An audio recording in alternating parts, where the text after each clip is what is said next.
ಎಲ್ರಿಗೂ ನಮಸ್ಕಾರ.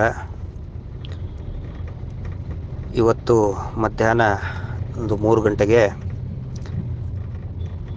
ಮಾನ್ಯ ಕರ್ನಾಟಕ ಹೈಕೋರ್ಟ್ನಲ್ಲಿ ಸೌಜನ್ಯ ಪ್ರಕರಣದ ಮರು ತನಿಖೆ ಮತ್ತು ಸಂತೋಷ್ ರಾವ್ನೇ ಅಪರಾಧಿ, ಅವನನ್ನೇ ಮರು ವಿಚಾರಣೆ ಮಾಡಬೇಕು ಅನ್ನೋದರ ಕುರಿತಾದಂತಹ ತೀರ್ಪು ಬಂದಿದೆ. ತಮ್ಮೆಲ್ಲರ ಗಮನಕ್ಕೂ ಇದೆ ಅಂತ ಅಂದ್ಕೊಂಡಿದ್ದೀನಿ. ಇದರಲ್ಲಿ 2 ಅರ್ಜಿಗಳನ್ನು ಕೂಡ ಮಾನ್ಯ ಹೈಕೋರ್ಟ್ ವಜಾ ಮಾಡಿದೆ. ಈ ನಿರ್ಧಾರವನ್ನು ಸೌಜನ್ಯ ಹೋರಾಟ ಸಮಿತಿ ನಾವು ಸ್ವಾಗತ ಮಾಡ್ತೇವೆ. ಯಾಕಂತ ಹೇಳಿದರೆ, ಸಂತೋಷ್ ರಾವ್ ಅಲ್ಲ, ಅವನು ಹೊರತುಪಡಿಸಿ ಬೇರೆಯವರಿದ್ದಾರೆ ಅಂತ ಈ ಧ್ವನಿ ಕಳೆದ 12 ವರ್ಷದ ಹಿಂದೆ ಮಹೇಶ್ ಶೆಟ್ಟಿ ತಿಮ್ರೋಡಿಯವರು ಎತ್ತಿದ್ರು. ಇವತ್ತು ಮತ್ತೆ ಒನ್ಸ್ ಅಗೇನ್ ಹೈಕೋರ್ಟ್, ಮುಂಚೆ ವಿಶೇಷ ನ್ಯಾಯಾಲಯ ಹೇಳಿತ್ತು, ಈಗ ಮತ್ತೆ ಈ ರಾಜ್ಯದ ಉನ್ನತ ನ್ಯಾಯಾಲಯನೇ ಭಾಳ ಸ್ಪಷ್ಟಪಡಿಸಿದೆ, ವಜಾ ಮಾಡಿದೆ. ಸಂತೋಷ್ ರಾವ್ ನಿರಪರಾಧಿ ಅನ್ನೋ ಒಂದು ತೀರ್ಪನ್ನು ಕೊಟ್ಟಿದೆ. CBIನವರು ಸಂತೋಷ್ ರಾವ್ನನ್ನೇ ಮತ್ತೆ ಕಟಕಟೆಯಲ್ಲಿ ನಿಲ್ಲಿಸಿ ಅವನನ್ನೇ ಅಪರಾಧಿಯಾಗಿ ಮಾಡುವಂಥ ಒಂದು ಪ್ರಯತ್ನ CBI ಅಷ್ಟೇ ಅಲ್ಲ, ರಾಜ್ಯ ಸರ್ಕಾರದ ಪ್ರಾಸಿಕ್ಯೂಷನ್ ಕೂಡ ಅದೇ ಒಂದು ಪ್ರಯತ್ನವನ್ನು ಮಾಡ್ತು. ಆದರೆ ಆ ಒಂದು ಅರ್ಜಿಯನ್ನು ವಜಾಗೊಳಿಸ್ತು. ಹಾಗಿದ್ದರೆ ಇಲ್ಲಿ ಅಪರಾಧಿ ಯಾರು? ಇದರಿಂದ ಒಂದು ಭಾಳ ಅನುಕೂಲ ಆಗಿರೋದೇನು ಅಂತ ಹೇಳಿದರೆ, ಏನು ಸೌಜನ್ಯ ಮರು ತನಿಖೆಯ ಅರ್ಜಿಯನ್ನು ವಜಾ ಮಾಡಿದೆ, ಈ ಸಂತೋಷ್ ರಾವ್ ಅಪರಾಧಿ ಅಲ್ಲ ಅಂತ ಹೇಳಿರೋದರಿಂದ ಮುಂದಿನ ಹಂತದ ಕಾನೂನಿನ ಹೋರಾಟಕ್ಕೆ ಇದೊಂದು ನಮಗೆ ಬಾಗಿಲು ತೆರೆದು ಕೊಟ್ಟಿದೆ. ಮಾನ್ಯ ಹೈಕೋರ್ಟೇ ಆ ಒಂದು ಅವಕಾಶ ಸೌಜನ್ಯ ಕುಟುಂಬಕ್ಕೆ ಕೊಟ್ಟಿದೆ. ಸೌಜನ್ಯ ನ್ಯಾಯಪರ ಹೋರಾಟಗಾರರಿಗೆ ಇದೊಂದು ಮುಕ್ತ ಅವಕಾಶವನ್ನು ಕೊಟ್ಟಿದೆ.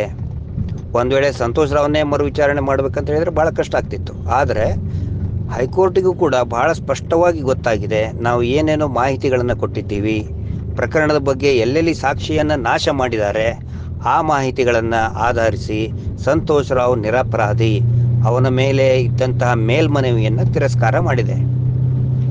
ಹೀಗಾಗಿ ಯಾರು ಕಳೆದ 12 ವರ್ಷದಿಂದ ಮತ್ತು 1 ವರ್ಷದ ಹಿಂದೆ ಏನೋ ಒಂದು ದೊಡ್ಡ ಮಟ್ಟದ ಹೋರಾಟ ಪ್ರಾರಂಭ ಆಯಿತು, ಆವಾಗ ಈ ರೀತಿ ಹೋರಾಟ ಮಾಡೋರೆಲ್ಲ ಧರ್ಮಸ್ಥಳ ದೇವಸ್ಥಾನಕ್ಕೆ ಅಪಪ್ರಚಾರ ಮಾಡ್ತಾ ಇದ್ದಾರೆ, ದೇವಸ್ಥಾನವನ್ನು ಮಲಿನ ಮಾಡ್ತಾ ಇದ್ದಾರೆ ಅಂತ ಏನು ಬೊಬ್ಬೆ ಹೊಡಿತಾ ಇದ್ರು ಧರ್ಮೋದ್ಯಗಳು, ಅತ್ಯಾಚಾರಿಗಳನ್ನು ರಕ್ಷಣೆ ಮಾಡುವಂತಹ ಕುಟುಂಬದವರು, ಅತ್ಯಾಚಾರಿಗಳ ಕುಟುಂಬದವರು ಏನು ಹೇಳ್ತಾ ಇದ್ರು, ಹಿಂದೂ ದೇವಸ್ಥಾನವನ್ನು ಮಲಿನ ಮಾಡೋದಕ್ಕೆ ಹೋರಾಟ ಮಾಡ್ತಾ ಇದ್ದಾರೆ ಅಂತ ಬೊಬ್ಬೆ ಹೊಡಿತಾ ಇದ್ರಲ್ಲ, ಅವರಿಗೆ ಇವತ್ತಿನ ದಿನ ಕರ್ನಾಟಕ ಮಾನ್ಯ ಹೈಕೋರ್ಟ್ ಕಪಾಳ ಮೋಕ್ಷ ಮಾಡಿದೆ, ಕಪಾಳಕ್ಕೆ ಚಾಟಿ ಏಟು ಬೀಸಿದೆ. ಇವರಿಗೆ ಈಗಲಾದರೂ ಕೂಡ ಅರ್ಥ ಆಗಲಿ, ಸಂತೋಷ್ ರಾವ್ ಅಲ್ಲ ಅಂತಂದ ಮೇಲೆ ಅಪರಾಧಿಗಳು ಯಾರಾದರೂ ಇದ್ದೇ ಇರ್ತಾರಲ್ಲಪ್ಪ.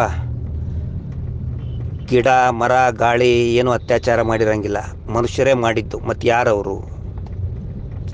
ಹೀಗಾಗಿ ಮುಂದಿನ ಹಂತದ ಕಾನೂನಿನ ಹೋರಾಟಕ್ಕೆ ಅಪೀಲ್ಗೆ ಹೋಗೋದಕ್ಕೆ, ಮರು ತನಿಖೆಗೆ ಅಪೀಲ್ಗೆ ಹೋಗೋದಕ್ಕೆ ಇದೊಂದು ಮುಕ್ತ ಅವಕಾಶವನ್ನು ಕೊಟ್ಟಿದೆ. ಹೀಗಾಗಿ ಈ ಒಂದು ನಿಲುವನ್ನು, ಮಾನ್ಯ ಹೈಕೋರ್ಟ್ನ ಒಂದು ನಿಲುವು ಏನಿದೆ ಅದನ್ನು ನಾವೆಲ್ಲರೂ ಕೂಡ ಸ್ವಾಗತ ಮಾಡ್ತೇವೆ.